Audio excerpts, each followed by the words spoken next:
Est-ce que vous saviez que après une mauvaise nuit de sommeil ou une nuit de sommeil trop courte, on a tendance à manger 500 calories de plus sur la journée qui suit?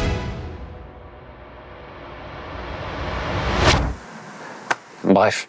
C'était l'intro, on est parti. Amigos, amigas, bon retour sur ma chaîne, ou bienvenue si c'est la première fois qu'on se croise. Si c'est le cas, très rapidement, je suis Adam, coach sportif, formateur en sciences du sport, physio-anat, et je donne des conseils sur les réseaux sociaux, toujours basés sur la science et, comme vous l'avez compris, sur tout ce qui est physiologie, etc., parce que ça m'intéresse un petit peu beaucoup. Aujourd'hui, vous l'avez vu dans le titre, on parle du sommeil. La vidéo va se dérouler en deux parties. Très simple. Première partie, je vais vous dire, en gros, alors elle va être un petit peu pessimiste, cette première partie de vidéo, puisque je vais vous dire toutes les conséquences de lorsque l'on dort mal ou lorsque l'on dort pas assez. Mais ensuite, je vais vous proposer ce qu'on pourrait appeler, entre guillemets, la routine idéale par rapport à notre corps, qui est encore une fois calé sur le fonctionnement biologique de nos cycles.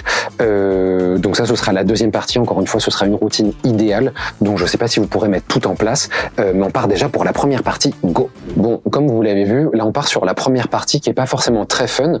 Ceci étant, je me dis que tant qu'on n'a pas l'information, tant qu'on n'a pas les connaissances des conséquences justement d'un mauvais sommeil, bah parfois on n'a pas toujours en fait l'état d'esprit qui va dans le sens d'essayer d'améliorer son sommeil. Pas de devenir forcément hyper psychorigide dessus, mais juste d'essayer en tout cas de l'améliorer. Alors la première conséquence évidemment de mal dormir ou de peu dormir, ce serait la fatigue. Je sais que c'est tout bête à dire, ça tombe sous le sens, mais c'est surtout les conséquences sous-jacentes en fait de la fatigue qui m'intéresse. Puisque lorsqu'on est fatigué, déjà d'une part on va avoir tendance à manger un petit peu plus, parce que le corps va essayer de trouver de l'énergie d'une manière ou d'une autre, donc il y a de fortes chances qu'on ait envie de manger plus. C'est pour ça que dans l'intro je vous parlais d'une moyenne qu'on fait, qui est souvent entendue, qu'on peut manger parfois jusqu'à 500 calories de plus sur le lendemain d'une mauvaise nuit de sommeil, puisque le corps en fait va essayer d'aller chercher tout simplement de l'énergie d'une manière ou d'une autre. Surtout qu'en plus la plupart du temps il va déclencher des petits signaux de faim, etc.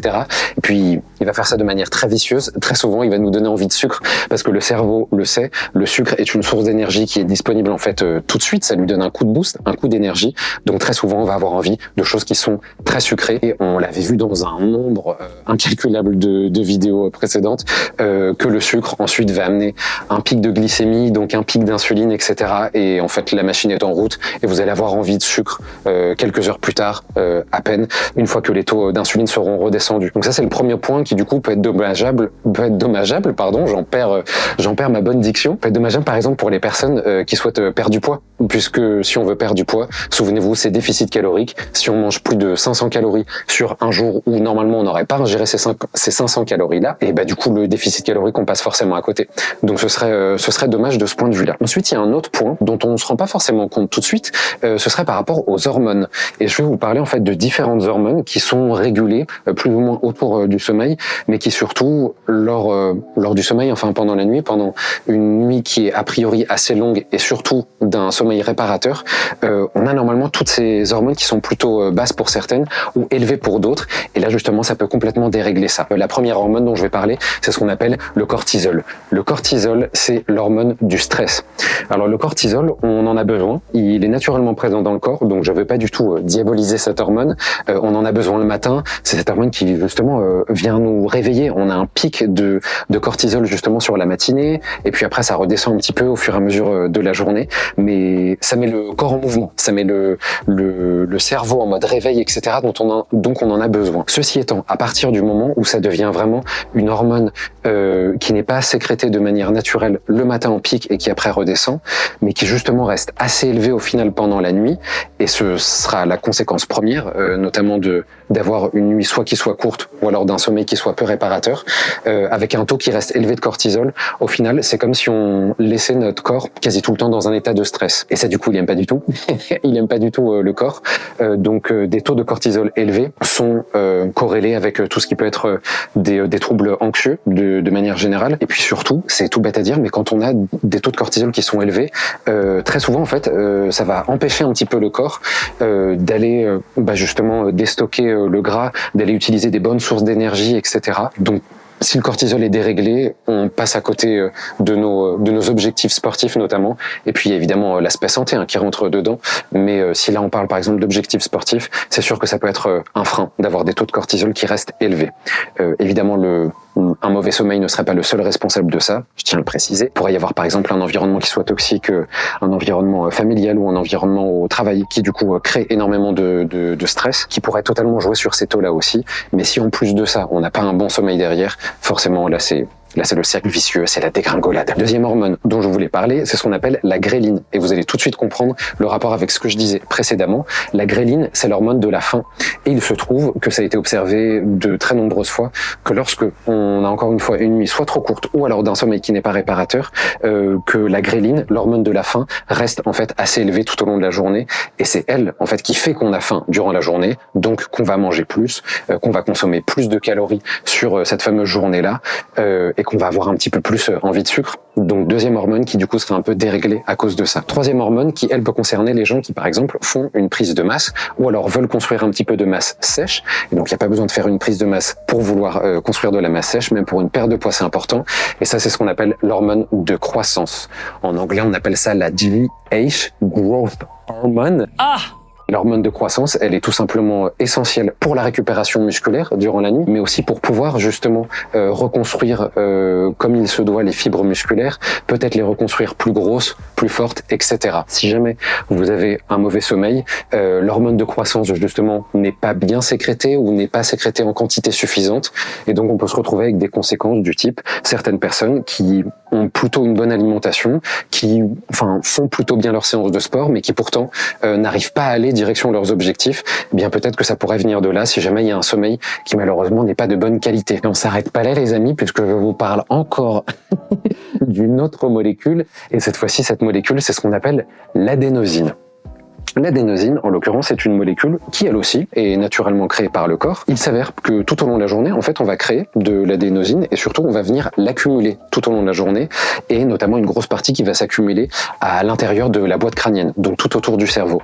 Et pendant la nuit, vous pouvez peut-être avoir cette image en tête qui, moi, me fait rire à chaque fois que j'essaye de la visualiser, mais pendant la nuit, en fait, pendant votre sommeil, c'est comme s'il y avait des petits bonhommes, des petits pompiers qui venaient foutre un coup de Karcher sur le cerveau pour essayer de le nettoyer et surtout de remettre en fait les taux d'adénosine très bas pour pouvoir recommencer la journée d'après. Donc si vous avez encore une fois une nuit par exemple trop courte ou un sommeil qui n'est pas du tout réparateur, des insomnies etc., les taux d'adénosine n'ont pas le temps en fait de redescendre, ce qui nous amène au final à cette sensation très désagréable le lendemain, d'avoir un peu ce côté un peu embrumé, de pas avoir de clarté mentale en fait, qui est très frustrant. On peut même être un petit peu irritable à cause de ça aussi, mais c'est surtout qu'après ça peut causer des maux de tête et à très long terme ça peut être dangereux justement que le cerveau ne vienne pas évacuer tout ce qui est adénosine durant la nuit. Donc ça c'était pour le côté un petit peu hormonal, molécules et compagnie, qui déjà est pas forcément méga rassurant, on est d'accord. Mais évidemment on pourrait parler d'autres conséquences néfastes d'un mauvais sommeil. Je parlais d'irritabilité, donc ça peut clairement avoir un impact sur l'humeur d'avoir un mauvais sommeil. Ça peut être compliqué aussi après de pouvoir être efficace quand on est au travail, donc ça aussi ça peut avoir des conséquences sur la santé de manière générale, puisque à l'intérieur d'une nuit de sommeil, on a une partie où c'est plutôt le corps qui va récupérer, donc tout ce qui est musculaire justement, et puis aussi tout ce qui est tendineux, ligamentaire, enfin bref, le corps va récupérer, et sur la deuxième partie c'est plutôt le cerveau qui va récupérer. Donc si jamais on n'a que un des deux qui a eu le temps ou la possibilité de récupérer pendant la nuit, forcément il peut y avoir de nombreuses conséquences derrière. Si jamais on n'a pas une bonne récupération même au niveau du corps, évidemment on augmente les risques de blessures, que ce soit au niveau d'une articulation, au niveau d'un muscle, etc. Donc augmentation du niveau de blessure, ça veut dire potentiel de blessure, et si blessure il y a malheureusement, ça veut dire qu'on est obligé de pratiquer un petit peu moins ou d'essayer de contourner le problème. Puis après psychologiquement c'est jamais agréable d'avoir une blessure, soit parce qu'on a tout le temps mal, soit parce qu'on peut pas pratiquer le sport de la manière dont on voudrait. Donc si on réunit tout ça, qu'on met tout ça dans un shaker et qu'on balance tout ça sur un tableau, ça fait beaucoup de conséquences néfastes lorsqu'on a un mauvais sommeil. C'est donc là que je vous propose les amis, encore une fois basé sur la science et le fonctionnement du corps, une routine idéale. Donc encore une fois ce serait, si jamais on arrive à faire tout ça, c'est vraiment, on est les rois du pétrole. Donc j'entends bien que tout le monde ne pourra pas forcément mettre ça en place, mais ceci étant, à l'intérieur de toute cette liste, peut-être qu'il y a des choses que vous pouvez mettre en place pour optimiser votre sommeil. Juste faire en sorte qu'il soit un petit peu meilleur. On est parti ? Avant de vous donner cette fameuse liste, je fais évidemment un petit disclaimer. Depuis le début de la vidéo, je parle d'un sommeil qui serait trop court ou d'un sommeil qui serait de mauvaise qualité. Évidemment qu'il y a des pathologies qui existent et qui font qu'on a un mauvais sommeil ou un sommeil qui n'est pas réparateur.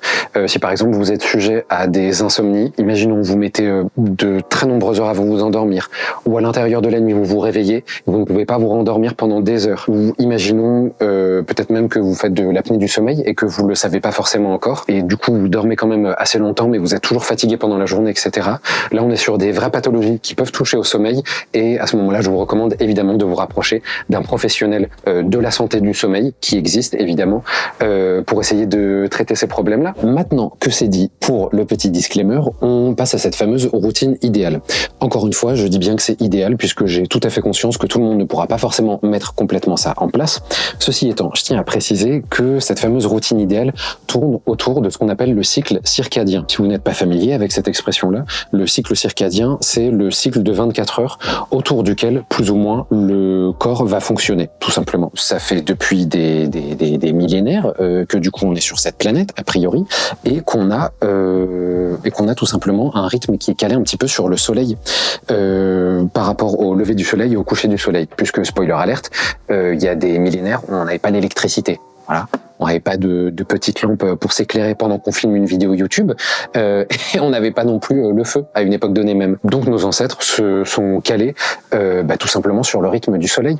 Et donc on a une régulation un peu hormonale qui tourne autour de ça. Je vous ai parlé tout à l'heure du cortisol. Le cortisol, lui, il est sécrété en début de journée, et il est important qu'on ait ce pic de cortisol en début de journée, puisque au fur et à mesure qu'il va descendre, il y a un moment où en fait il va arriver à une certaine valeur, enfin en tout cas il va redescendre assez bas pour qu'il y ait une hormone suivante qui se mette en route et qui, elle, prépare le sommeil. Donc en fait, lorsque vous vous réveillez et que vous créez ce pic de cortisol, c'est grâce justement à ce pic-là que vous allez amener votre corps à commencer à sécréter l'hormone du sommeil, notamment la mélatonine, en fin d'après-midi, début de soirée, pour pouvoir vous endormir rapidement et avoir un sommeil de qualité. Donc au final, le sommeil se travaille dès le réveil. C'est tout bête. Maintenant, je vais essayer de vous donner du coup tous les éléments dans l'ordre. La première chose qu'il faudra faire idéalement lorsqu'on se réveille, ça va sans dire, on se jette pas tout de suite sur ses mails, sur ses textos ou quoi ou qu'est-ce, mais essayer de s'exposer à la lumière naturelle dans l'heure qui suit le réveil. Ça va permettre en fait à des capteurs qu'on a à l'intérieur des yeux de s'activer, des neurones sensoriels en fait de s'activer et d'envoyer le message au cerveau que ça y est, la journée a commencé, on peut justement commencer à sécréter ce pic de cortisol et tout un tas d'autres choses à l'intérieur du corps pour avoir un fonctionnement optimal du corps durant la journée. Donc je dis bien dans l'heure qui suit le réveil, ce serait l'idéal. Évidemment, là pendant l'hiver, par exemple, le soleil se lève des fois tard et donc il y a des personnes qui sont levées beaucoup plus tôt. Si jamais c'est le cas, essayez d'allumer toutes les lumières chez vous, les lumières qui sont très fortes éventuellement. Et puis une fois que le soleil est levé, essayez de justement vous exposer à la lumière naturelle quelques minutes. Si jamais on est sur un grand ciel bleu et qu'il n'y a pas du tout de nuages, 10 minutes maximum, c'est largement suffisant pour avoir ce travail sur les neurones sensoriels. Si jamais il fait très gris, essayez de vous exposer 20-25 minutes, ce sera l'idéal, puisque même à travers les nuages, vous verrez qu'au final, la lumière passe très très bien et donc va activer tous ces récepteurs-là au niveau de notre rétine. Ça, c'est la première étape. Deuxième étape, et ça, du coup, je l'ai piqué à Andrew Huberman. Je ne sais pas si vous connaissez. C'est un docteur qui parle de différents sujets au niveau de la santé de manière générale. Et donc, lui, il nous précise que idéalement, il ne faudra pas prendre de café dans les 90 minutes qui suivent notre réveil. Pour certaines personnes, je sais que c'est très difficile à entendre de pas avoir un café dès le réveil, mais c'est tout simplement, encore une fois, au niveau des différents cycles qui sont mis en route à l'intérieur du corps, au niveau hormonal, au niveau du cerveau, etc. Prendre du café trop tôt, juste après le réveil, pourrait justement un peu contrecarrer cette mise en route naturelle.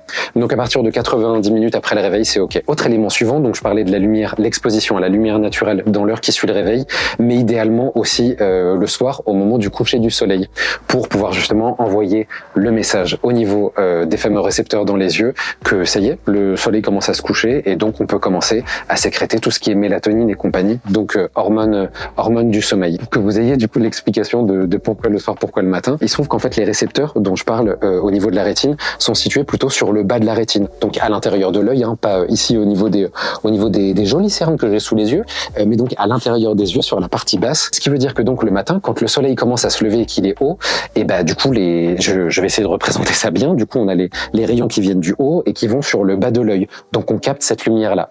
Versus le soir, quand le soleil justement commence à redescendre, du coup les rayons vont plutôt arriver du bas et vont du coup aller sur les récepteurs qui sont plutôt sur le haut de l'œil, qui ne sont pas du coup ces neurones sensoriels dont je suis en train de parler. Ce qui fait donc que pareil, ça envoie une information au cerveau. Maintenant qu'on a parlé lumière, les amis, là je sais que pareil, ça va être compliqué pour certains et certaines d'entre vous.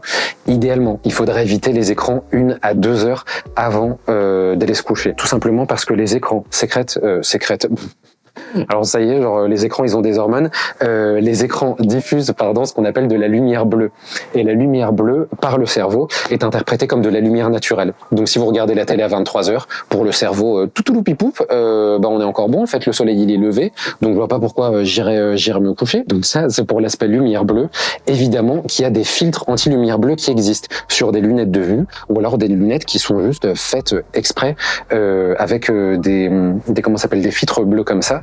Ceci étant, le conseil reste quand même intéressant puisque au niveau de la luminosité, même s'il n'y a pas de lumière bleue qui rentre dans l'œil, au niveau de la luminosité, ça continue de stimuler le cerveau, ça continue de le garder actif, de le garder réveillé. Donc ça peut nous empêcher de nous endormir rapidement ou d'avoir un sommeil de bonne qualité. Si on continue sur l'aspect lumière, pareil, idéalement, et encore une fois j'insiste bien sur tout ce qui est idéal, on aurait des lumières tamisées le soir dans nos espaces pour justement un petit peu simuler le fait que ça y est, c'est la fin de journée. Et si on va plus loin, par rapport à ce que je vous disais, le fait que les fameux récepteurs au niveau des rétines sont sur le bas des yeux, on aurait du coup des lumières tamisées qui éventuellement sont basses, donc pas des lumières qui sont juste au-dessus de nos têtes, des gros néons qui nous tapent dessus, puisque pareil pour le cerveau, de la lumière juste au-dessus de la tête, a priori c'est du soleil, donc on resterait réveillé, etc. Donc lumière tamisée, si possible proche du sol, et pas d'écran dans l'heure qui précède, voire les 2 heures qui précèdent le coucher. En parlant de précéder le coucher, idéalement aussi, on évite de manger des trop gros plats le soir pour éviter que la digestion en fait vienne trop travailler pendant la nuit et que ça nous réveille, ou alors même si ça nous réveille pas, que ça vienne avoir une incidence sur la qualité de notre sommeil. Et puis les 2 derniers éléments, c'est pendant qu'on dort, idéalement, il faudrait qu'on dorme dans le noir complet, puisque même si on a les paupières qui sont fermées, les fameux récepteurs, en fait les capteurs qu'on a à l'intérieur des yeux, fonctionnent quand même et du coup seraient un petit peu triggered, comme on dit en anglais, si jamais il y avait de la lumière justement qui passait même au travers des paupières. Donc si par exemple vous avez l'habitude de dormir avec une fenêtre où il n'y a pas de volet, enfin où vous fermez pas vos volets, essayez de les fermer et normalement la qualité de votre sommeil ne devrait qu'en être meilleure. Et le dernier élément, c'est par rapport à la température de la pièce dans laquelle on est. Il faudrait que la chambre dans laquelle vous dormiez ou l'espace dans lequel vous dormiez soit de 1 à 3 degrés plus frais que le reste de là où vous habitez. L'idée étant que avoir 1, 2 ou 3 degrés en moins dans l'espace où vous dormez aidera le corps en fait à rentrer dans un état de sommeil, plus facilement à s'endormir, puisque le corps a besoin de se refroidir pendant la nuit. Je crois qu'on est bon sur cette routine idéale où j'ai pris pas mal de temps du coup pour vous l'expliquer, mais si on résume, lumière naturelle dans l'heure qui suit le réveil au possible, ne pas consommer de caféine dans les 90 minutes qui suivent le réveil, s'exposer à nouveau au coucher du soleil en fin de journée, éviter les repas trop riches, trop gras, trop sucrés ou en trop grande quantité le soir, éviter les écrans 1 à 2 heures avant de dormir, essayer de dormir dans le noir complet et avoir une pièce qui soit un petit peu plus fraîche que le reste de votre espace de vie lorsque vous dormez. Encore une fois, je sais que tout le monde ne pourra pas forcément mettre ça en place et c'est complètement ok, mais regardez si vous arrivez déjà à mettre 1 ou 2 choses de cette liste-là et voyez si ça fait une différence du coup sur votre sommeil.